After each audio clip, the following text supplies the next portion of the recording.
Good morning student. आज हम हिंदी की क्लास में पार्ट 21 जो बेटा कल मैंने आपको पढ़ाया था, आपको अच्छे से समझ में आया। आज हम उसकी बुक एक्सरसाइज करेंगे बेटा। बुक का पेज नंबर है 123। सही विकल्प के आगे राइट का निशान लगाइए। उत्तम स्वास्थ्य में क्या क्या सम्मिलित होता है? अच्छे स्वास्थ्य में क्या क्या सम्मिलित है? शरीर का स्वस्थ होना, मन का या माइंड का, दिमाग का स्वस्थ होना, चरित्र और संयम का होना, या ये सभी। क्या आएगा बेटा? ये सभी। ओके, लास्ट वाला द दूसरा है, इनमें से किसके अभाव में उत्तम स्वास्थ्य दुर्लभ हो जाता है? संगीत, पुस्तकें, मित्रगण या स्वस्थ मनोरंजन। इसका आएगा बेटा स्वस्थ मनोरंजन, है ना। लगातार काम करने से व्यक्ति बोर हो जाता है। अच्छा मनोरंजन व्यक्ति को स्वस्थ बना देता है, उसके माइंड को फ्रेश कर देता है। तीसरा देखिए बेटा, शारीरिक श्रम न करने वालों की मांसपेशियां। जो लोग शरीर से मेहनत नहीं करते हैं उनकी मांसपेशियां कैसी होती है? कठोर हो जाती है, अधिक सक्रिय हो जाती है, निष्क्रिय बनी रहती है, या कार्य करने योग्य नहीं रह पाती है। तो आएगा बेटा निष्क्रिय बनी रहती है। 4 नंबर है बेटा, गरिष्ठ भोजन शरीर के लिए। गरिष्ठ भोजन अधिक समय तक न पचने वाला भोजन शरीर के लिए आवश्यक होता है, लाभदायक होता है, जहर के समान होता है, या अत्य आवश्यक होता है। तो इसका आएगा बेटा जहर के समान होता है। ओके बेटा। सेकंड देखिए बेटा, उपयुक्त शब्द सुनकर रिक्त स्थान भरिए। व्यायाम सदा में करना चाहिए। व्यायाम जो हम करते हैं वो कहाँ करना चाहिए? बंद कमरे में या खुली हवा में? तो राइट ऑप्शन है बेटा खुली हवा में, है ना।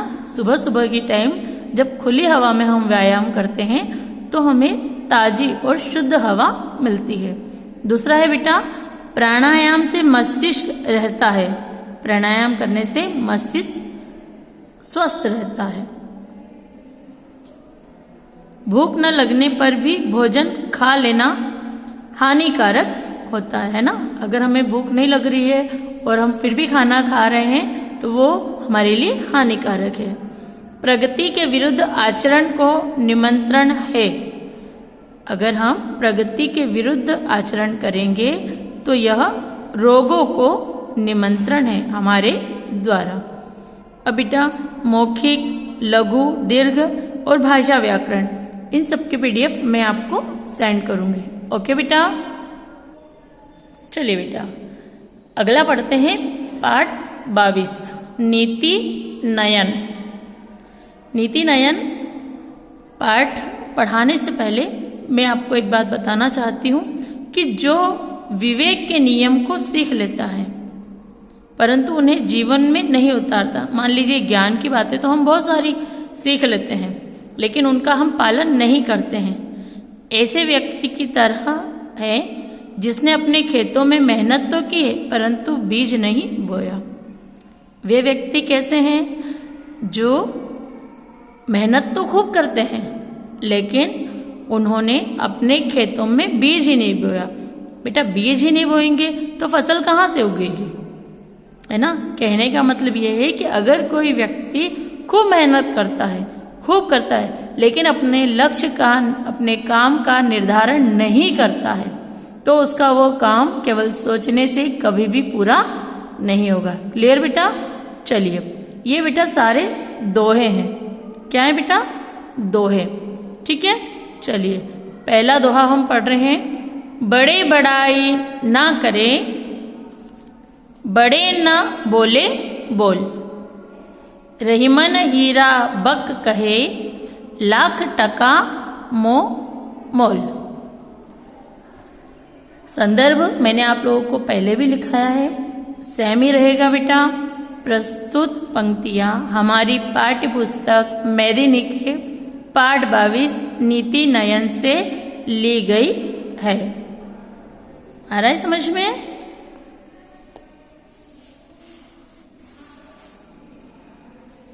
आ रहा है बेटा?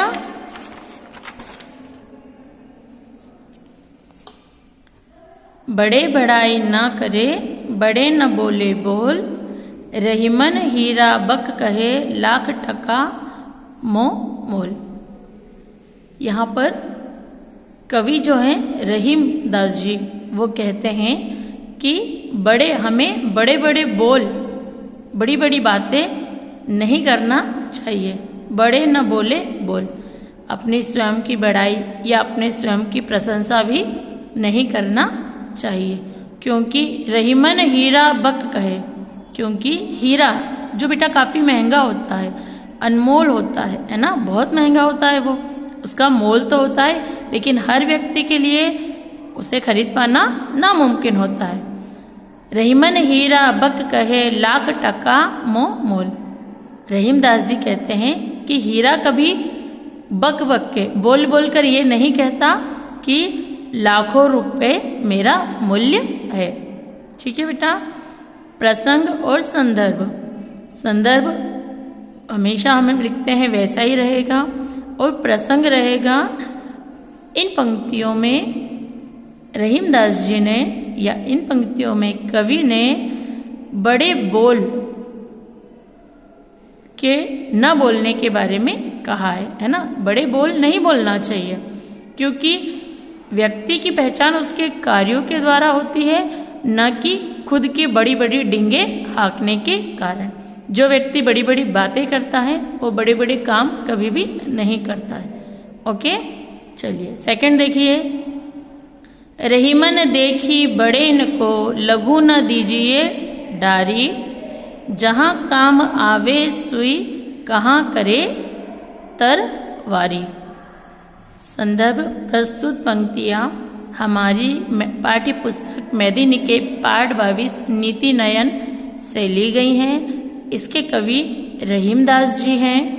प्रसंग, इन पंक्तियों में रहीम दास जी ने बड़ों के साथ साथ, है ना, बड़ों को तो हम सब महत्व देते हैं, लेकिन इन पंक्तियों में रहीम दास जी ने छोटों के महत्व को बताया है। अर्थ है बेटा, रहीम दास जी कहते हैं कि बड़े बड़े को देखकर छोटों को हमें अनदेखा नहीं करना चाहिए, है ना। मान लीजिए कोई बहुत पैसे वाला है, उसके पास गाड़ी है, बंगला है ना, वो बहुत समृद्ध है, तो हम उसकी तारीफ करते हैं, उसका सम्मान करते हैं। और इसकी अपेक्षा कोई गरीब है, उसके पास भौतिक वस्तुओं की कमी है, और वो चाहे कितना ही महत्वपूर्ण है, हम उसे कोई महत्व नहीं दे रहे हैं। उसे एक उदाहरण के द्वारा समझाया है, जहाँ काम आवे सुई, कहा करे तरवारी।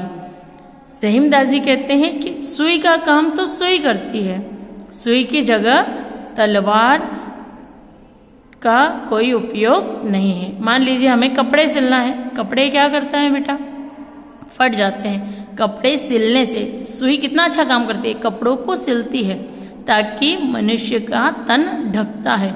और तलवार क्या करती है कितनी बड़ी, लेकिन लोगों की वो जान ले लेती है, सिरों को धड़ से वो अलग कर देती है। दुश्मनी उत्पन्न होने में होती है तो तलवार काम आती है। तो यहाँ पर सुई और तलवार दोनों के माध्यम से बड़ों के साथ साथ छोटों को भी हमें महत्व देना चाहिए। अगला है बेटा, रहीमन नीज मन की बिथा, मन ही राखो गोय, सुनी अड़ी लहे लोग सब, बाटी न लहे कोई। संदर्भ बेटा, प्रस्तुत पंक्तियाँ पाठ 22 नीति नयन से ली गई हैं। इसके कवि रहीम दास जी हैं। इन पंक्तियों में रहीम दास जी ने व्यर्थ की बातों में समय गंवाने की बात, या व्यर्थ के कामों में समय को नष्ट करने की बात कही है।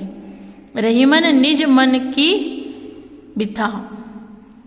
रहीमदास जी कहते हैं कि निज अपने मन की व्यथा, मन में बेटा कई व्यथा होती है, मन में कई कष्ट होते हैं, मन ही राखो गोय। हमारे मन की व्यथा, हमारे मन के कष्ट को हमें मन में ही रखना चाहिए, गोय छिपा कर रखना चाहिए।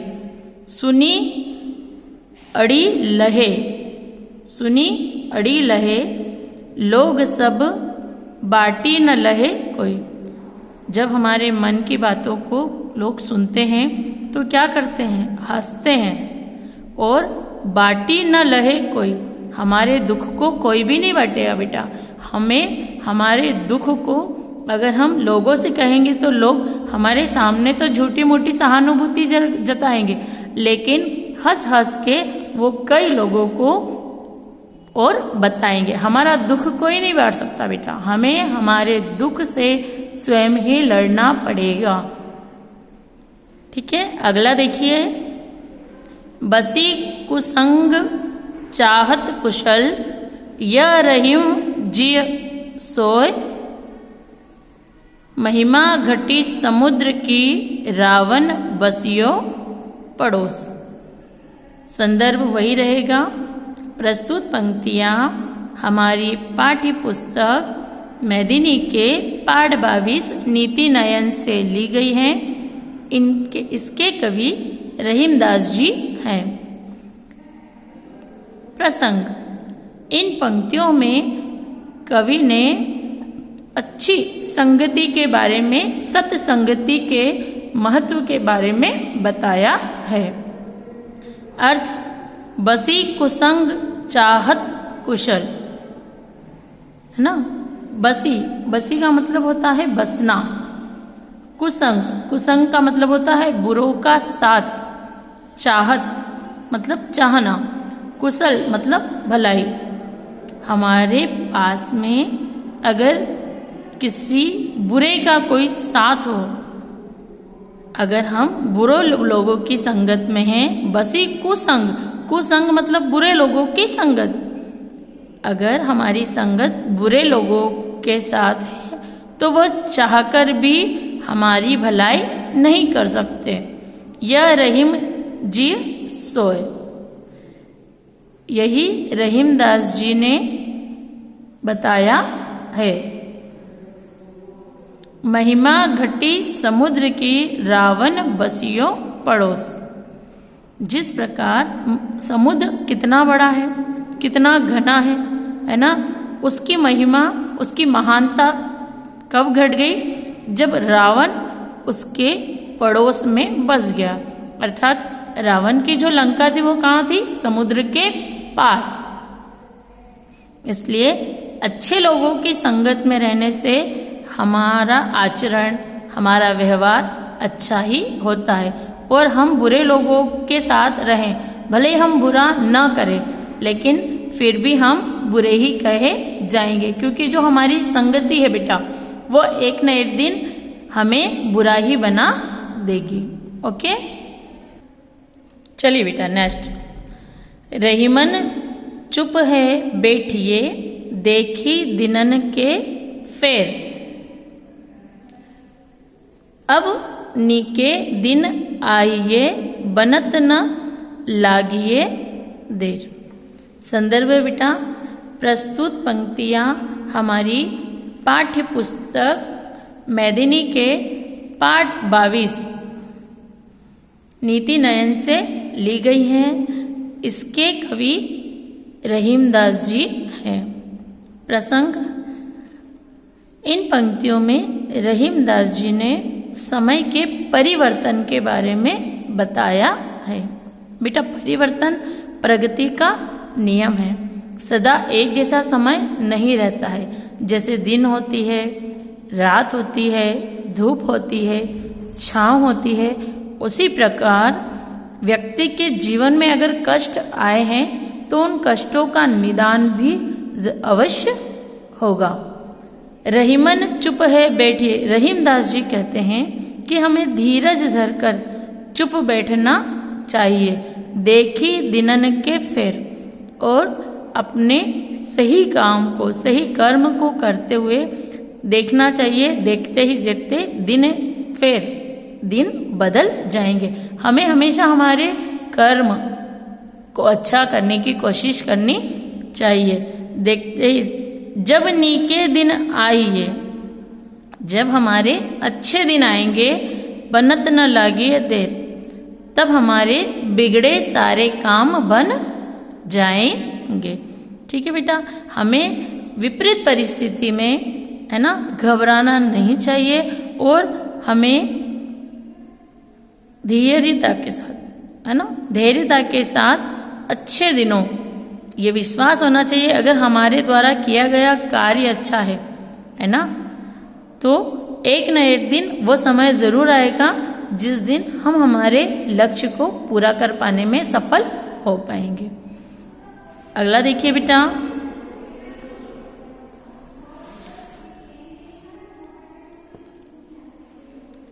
जे रहीम उत्तम प्रगति का करी सकत कुसंग, चंदन विष व्याप्त नहीं लिपटे रहत भुजंग।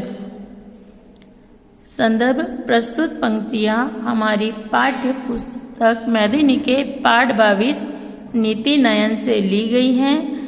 इसके कवि रहीम दास जी हैं।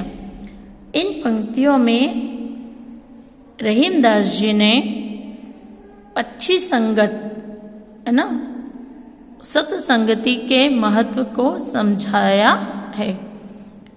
अर्थ, रहीम दास जी कहते हैं कि उत्तम प्रगति, जो लोग अच्छी प्रगति, अच्छे स्वभाव, अच्छे गुणों के होते हैं, उनका का करी सकत कुसंग, उनका कोई भी बुरा कुछ भी नहीं बिगाड़ सकता, क्योंकि उनके कार्य अच्छे हैं, उनका व्यवहार अच्छा है और उन्होंने जो कार्य किए हैं, सही कार्य किए हैं। तो बेटा देखो, सच को आँच नहीं।